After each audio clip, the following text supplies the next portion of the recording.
காட்டுல பசியோட இருந்த ஒரு சின்ன குரங்கு நிறைய மாம்பழங்கள் நிறைந்த ரொம்ப உசரமான ஒரு மாமரத்தை பார்த்து கனவு காணுது. இத பாத்துட்டு இருந்த மானு யானையும், இந்த மரமும் ரொம்ப பெருசா இருக்கு, நீயும் ரொம்ப சின்னதா இருக்கு, அந்த மரத்துல எல்லாம் உன்னால ஏற முடியாது அப்படின்னு ரெண்டு சேர்ந்து அந்த சின்ன குரங்க ரொம்ப ஏளனமா பேசிட்டு இருந்தது.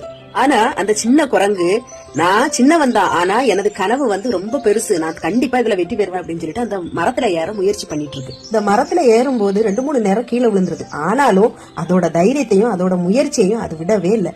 கடைசியா அந்த சின்ன குரங்கு உசரமான மாமரத்து மேல ஏறி தன்னோட 2 கைகளால அந்த மாம்பழங்களை பறிக்குது. இதையெல்லாம் பாத்துட்டு இருந்த அந்த யானையும் மானும் அந்த சின்ன குரங்கு கிட்ட வந்து, உன்னால முடியாதுன்னு நாங்க நினைச்சோம், ஆனா நீ எங்களை ஆச்சரியப்பட வச்சுட்டப்பா, அருமை, ஆனா நீ ரொம்ப தைரியம் உள்ளவன் தான் அப்படின்னு அந்த சின்ன குரங்க பார்த்து ரெண்டும் சொல்லிச்சு. அந்த சின்ன குரங்கும் யானைக்கும் மானுக்கும் தான் பறிச்ச மாம்பழங்களை கொடுத்து நல்ல நண்பர்களா ஆயிட்டாங்க. இப்போ 3 பேரும் ரொம்ப சந்தோஷமா இருக்காங்க. நண்பர்களே, நாமளும் இந்த சின்ன குரங்கு மாதிரி நம்பிக்கையோடையும் தைரியத்தோடையும் விடாமுயற்சியோடையும் போராடினா கண்டிப்பா நம்ம வாழ்க்கையில என்ன வெற்றி உண்டு. இந்த கதை உங்களுக்கு பிடிச்சிருந்தா சப்ஸ்கிரைப் பண்ணுங்க, கமெண்ட்ஸ் பண்ணுங்க, லைக் பண்ணுங்க. தேங்க்யூ.